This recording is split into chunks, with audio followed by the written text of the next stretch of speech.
trovata senza vita in strada a Farra dal Pago. Il corpo presentava diverse ferite. Indagini dei carabinieri a 360 gradi. Disposta l'autopsia. L'anziana soffriva di demenza. Potrebbe trattarsi anche di una caduta accidentale. Riprenderanno domani le ricerche dell'auto che potrebbe essere finita nel lago Le Bandie di Spresiano con a bordo una cinquantenne veneziana decisa ad un gesto estremo. I suoi documenti trovati a riva nei video della zona, i giri della vettura. Sono accusati di aver fatto sparire medicinali salvavita dalla farmacia dell'ospedale di Treviso per rivenderli a prezzo maggiorato al mercato di paesi esteri come la Russia. Indagati 5 dipendenti dell'ULSS 2. Sarà un sabato blindato a Vicenza per la manifestazione pro-Palestina in centro che calamiterà centinaia di persone, potenziato il dispositivo di sicurezza in concomitanza con lo svolgimento di Fiera dell'ONU. A 24 ore dal Consiglio federale della Lega, Zaia torna sull'asse con Salvini sul terzo mandato e candidato presidente della Lega. Salvini ne parlerà con Meloni, ha detto, lasciandosi sfuggire una battuta su Gasparri. Intanto proprio la Lega con il consigliere regionale Pan presenta una proposta di legge per istituire lo Ius Veneti, corsi di lingue e tradizioni a scuola, ma anche eventi per giovani italiani e stranieri. 17 gennaio ricorre Sant'Antonio Abate, protettore delle stalle e degli animali. Dall'allarme lupi alle difficoltà economiche non ci resta che affidarci a lui, dice il presidente di Coldiretti Vicenza. Buonasera e ben ritrovati con l'edizione regionale dei nostri telegiornali. In primo piano dunque la tragedia che si è consumata a Farra dal Pago, dove una 72enne è stata trovata morta a poche decine di metri dalla sua abitazione in via Buscole. A fare la macabra scoperta stamattina verso le 7 alcuni residenti che hanno lanciato l'allarme. Al lavoro per le indagini i carabinieri delegati dalla procura che sul corpo della donna ha disposto l'autopsia. Alle 7 stamattina, ma c'era già tutta la gente, tutto. Era lì in mezzo alla strada. Il corpo senza vita di Fiorella Galleazzi, riverso a terra a poche decine di metri dalla sua casa, 66A di Buscole Alta, tra Farra e Sperta, è stato trovato nelle prime ore della mattinata da alcuni residenti che hanno immediatamente chiamato i soccorsi. Ho sentito quello che è successo, sono rimasto malissimo.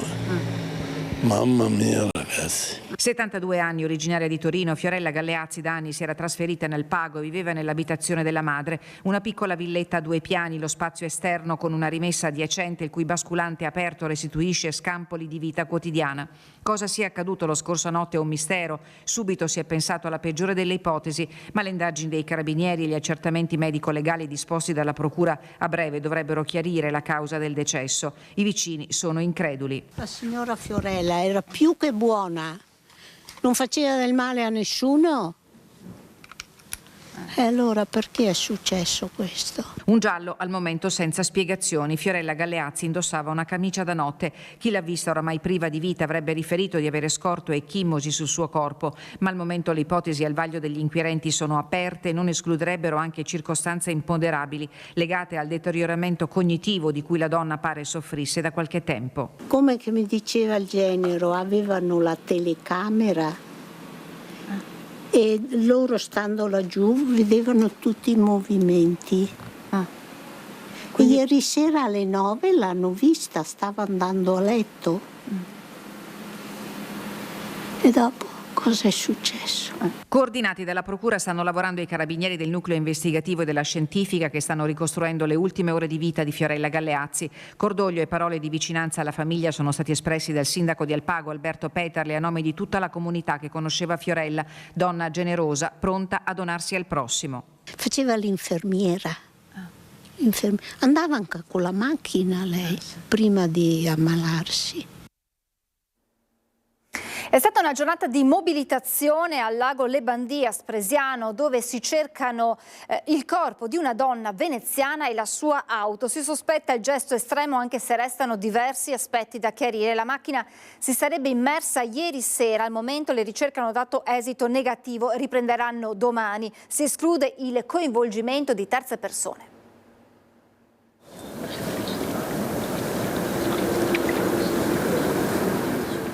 Hanno scandagliato a pettine, così nel gergo, le acque gelide del lago Le Bandie per ore i sommozzatori dei vigili del fuoco arrivati in questo angolo di Spresiano da Venezia e Vicenza in supporto ai colleghi trevigiani. Una giornata di mobilitazione per quello che resta un episodio ancora da chiarire nel dettaglio, anche se l'ipotesi principale è quella di un gesto estremo. Questa anche la convinzione dei carabinieri sul posto fin dal primo mattino.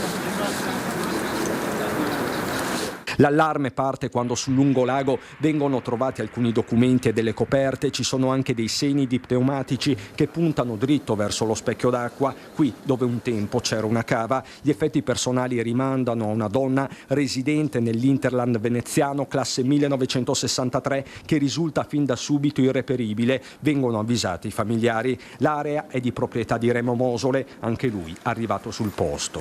Questi sono dispiaceri che a me mi fa un po' male. Dalle nostre telecamere sembra che avesse dei problemi, ma non lo so, io non lo so. Sembra che dalle 6 ieri sera che ha cominciato a viaggiare avanti e indietro, non sapeva mai dove buttarsi, cosa fare, cosa non fare. Sembra che ha deciso verso le 11 e mezza, non so io quanto, ha deciso di buttarsi. Se lei non voleva farsi trovare, bastava non lasciarsi i documenti sulla riva, sull'asfalto, la coperta, la carta d'identità, cosa come voleva che uno la trovasse, perché so chi sapeva chi è sotto. È chiaro che si pensa ad un gesto estremo e questo fa sicuramente male. Ma della macchina non c'è traccia, sarebbe a una profondità di circa 25 metri, le acque sono torbide, la visibilità limitatissima, anche per questo con il calare della sera le ricerche vengono sospese, non si esclude possa arrivare un robot dai vigili del fuoco della Lombardia. La donna avrebbe inviato un messaggio di addio alla sorella, ma il mancato ritrovamento sia dell'auto che del corpo lascia accesa una flebilissima speranza, magari di un ripensamento. I carabinieri escludono il coinvolgimento di terzi, in attesa che ripartano le ricerche. Rientrata in casa una delle famiglie sfollate dalla palazzina di Villafranca Padovana, dove un anziano ha fatto esplodere una bombola del gas. Intanto non sono ancora stati fissati i funerali dell'uomo. È potuta rientrare nella propria abitazione una delle famiglie che erano state evacuate dalla palazzina di Via Roma a Villafranca Padovana, dove mercoledì sera il 76enne Johan Toma ha fatto esplodere una bombola di gas da 25 kg. Nell'incendio provocato dallo scoppio l'anziano ha perso la vita, leggermente feriti la figlia dell'uomo e il nipote 21enne, che ha cercato in tutti i modi di fermare e salvare il nonno, che con l'accendino ha provocato l'innesco. Madre e figlio hanno poi messo in salvo i vicini facendoli uscire dagli appartamenti. 3 le famiglie evacuate. Una di loro, però, composta da genitori e 2 minori, ha potuto fare rientro nella propria abitazione dopo il via libera da parte dei vigili del fuoco. Il comune di Villafranca Padovana in queste ore ha sistemato poi l'altra famiglia di sfollati in un B&B, mentre per i parenti del 76enne morto è stato trovato un appartamento in affitto. La casa dove è avvenuta l'esplosione è sotto sequestro. La procura inoltre non ha ancora dato il nulla osta alla restituzione della salma di Johan Toma e quindi i funerali al momento non sono stati fissati. Il nipote e la figlia dell'anziano non sanno darsi spiegazioni di cosa possa aver spinto l'uomo a compiere questo gesto. L'incendio di ieri a Trissino in un'azienda in zona industriale. Oggi i tecnici dell'ARPAV hanno verificato i livelli di inquinamento. Nei primi campioni prelevati non si registrano anomalie particolari. I primi dati ufficiali ARPAV sull'inquinamento derivato dallo spaventoso incendio di ieri a Trissino confermano quanto era trapelato in mattinata.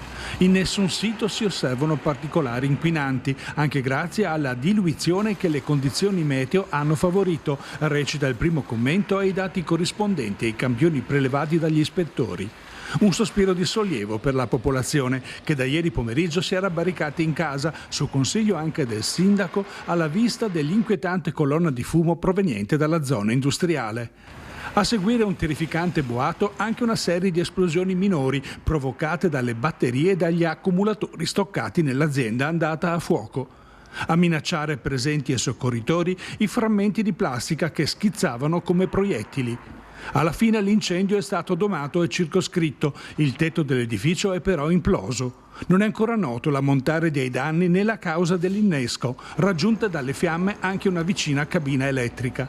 Fortunatamente almeno non ci sono stati feriti. La raccolta dei campioni alla ricerca di possibili inquinanti continua.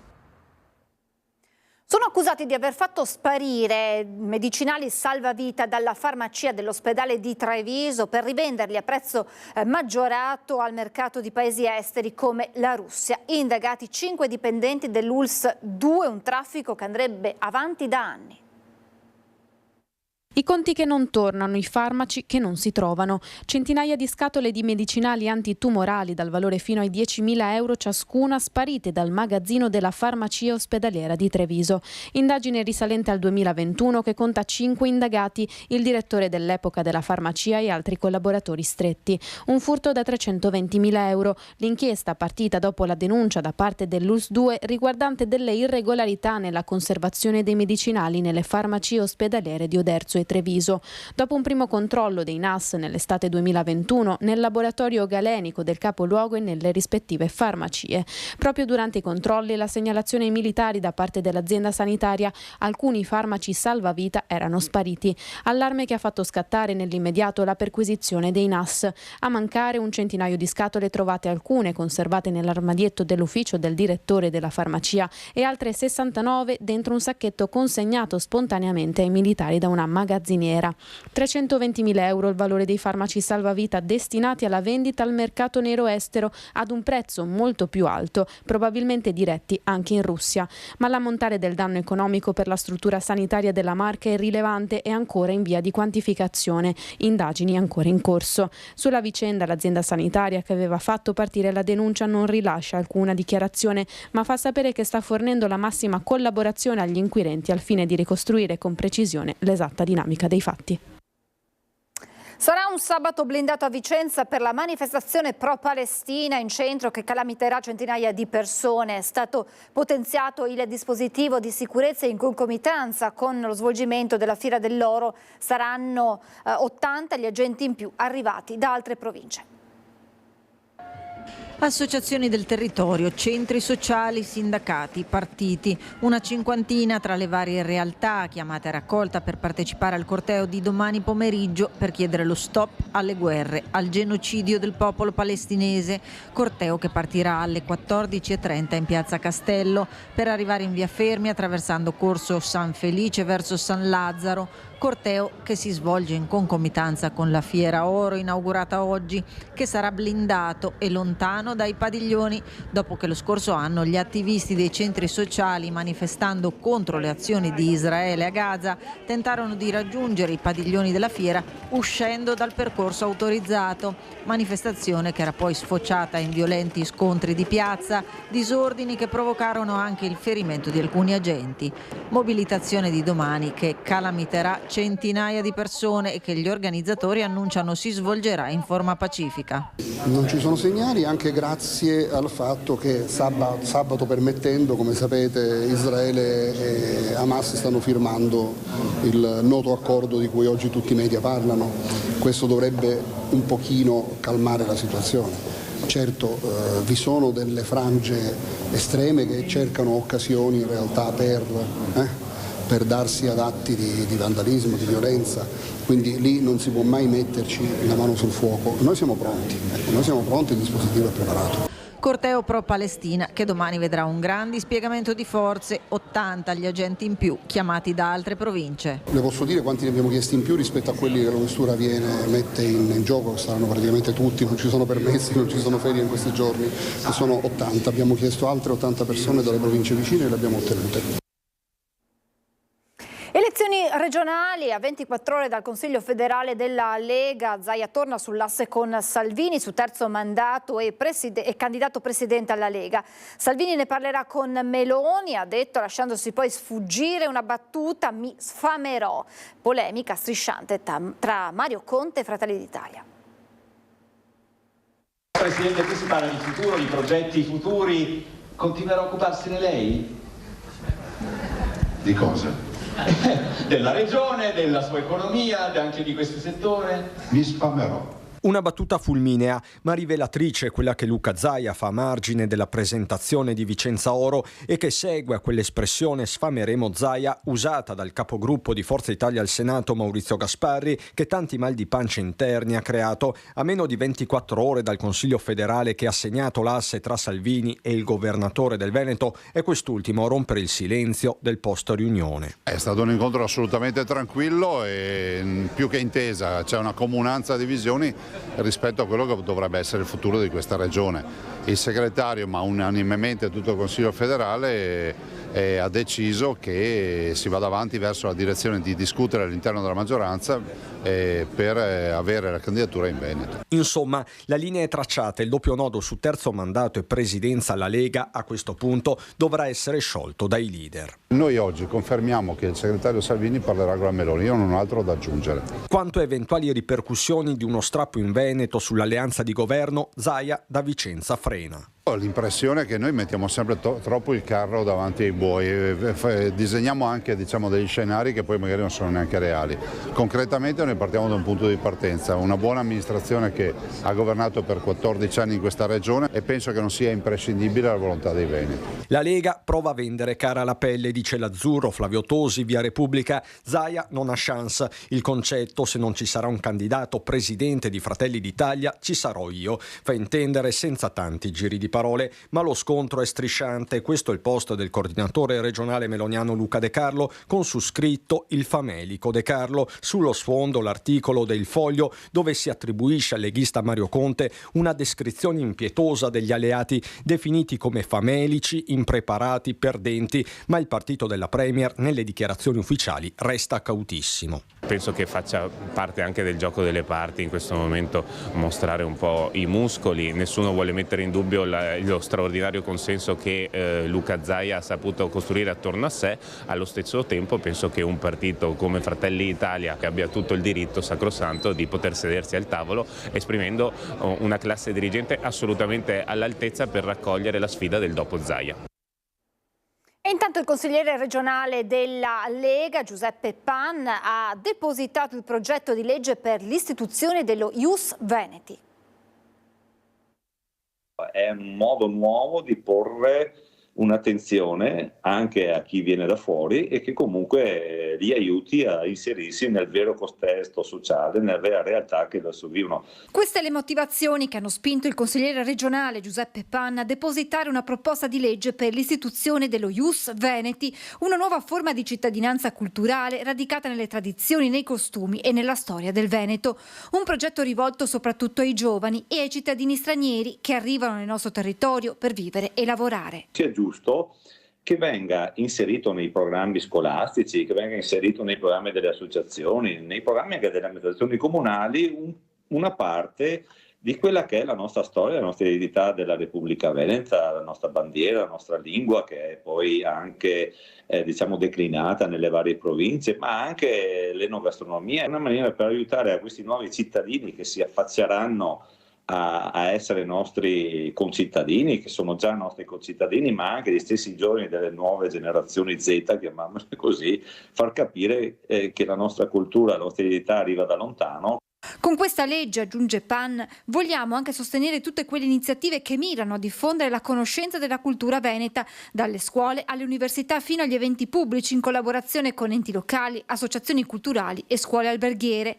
L'idea del consigliere regionale si allarga anche alla possibilità di certificare le conoscenze acquisite. Che può essere comunque con un diploma certificata che può aiutare, può essere inserito come nuovo cittadino all'interno del nostro contesto sociale. Bisogna seguire dei corsi che possono essere sviluppati dalle nostre scuole, dalle nostre associazioni, dai nostri comuni e che possono comunque aiutare a chi è appena anche arrivato comunque a capire cosa dice mai una persona in Veneto, cos'è la storia, qual è il territorio che ti sta ospitando. L'auspicio di Pan è che anche altre regioni prendano spunto dal Veneto per dar vita ad iniziative simili. Può essere un aiuto a integrare comunque e a trovare una forma di integrazione vera che poi può sfociare sicuramente in una cittadinanza che però la dà lo Stato, la dà gli organi che devono darla, che però aiuta a far capire che effettivamente la vera integrazione passa attraverso la conoscenza e la conoscenza della storia.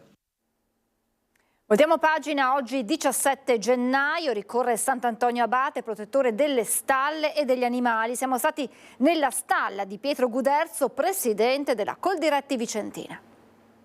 17 gennaio, Sant'Antonio Abate, protettore degli animali domestici e delle stalle. Tra tradizione popolare e religiosità, ancora oggi nell'era digitale succede di affidarsi, magari solo un pochino, magari solo con un pensiero, a queste figure che soprattutto nel passato sono state un punto di riferimento, specialmente nei momenti di difficoltà, come conferma anche il referente della Coldiretti, che ci ha accolti nella sua stalla nella frazione di San Michele di Bassano. Per noi agricoltori è una data importante, si dice poi nella nottata di Sant'Antonio gli animali acquisiscono il dono della parola. A me piace sempre ricordare che poi con gli animali non serve, basta guardarsi, tante volte ti capisci.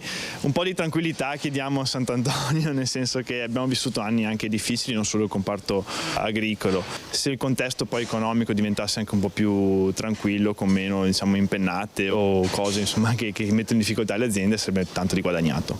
Tra le richieste che si potrebbero fare a Sant'Antonio Abate ci potrebbe essere anche quella legata proprio alla presenza del lupo, ovvero che il lupo non arrivi a toccare le nostre stalle, a toccare le nostre bestie a cui siamo particolarmente legati. Certo, questo è un problema che ormai ci trasciniamo da parecchi anni. Dispiace anche constatare il fatto che quello che noi appunto avevamo preannunciato ormai quasi 10 anni fa, 5, 6, 7, 8 anni fa, che il lupo non sarebbe rimasto solo in montagna ma sarebbe arrivato alle porte delle nostre città, purtroppo è avvenuto, e questo un po' dispiace, perché vedi anche allevatori un po' sfiduciati che magari non portano più al pascolo il bestiame. Non portare più al pascolo il bestiame significa anche non avere più cura di un territorio come la collina, come la montagna, e questo causa poi problemi dal punto di vista di dissesto idrogeologico. Un punto di caduta si può trovare, poi Sant'Antonio, oltre a proteggere gli animali, proteggerà anche gli agricoltori, e quindi riusciremo a trovare una soluzione. Ci arriveremo prima o poi, bisogna arrivarci. Siamo in chiusura, è tutto per questa edizione, adesso la sigla e le previsioni del tempo. Grazie per essere stati con noi, buona serata.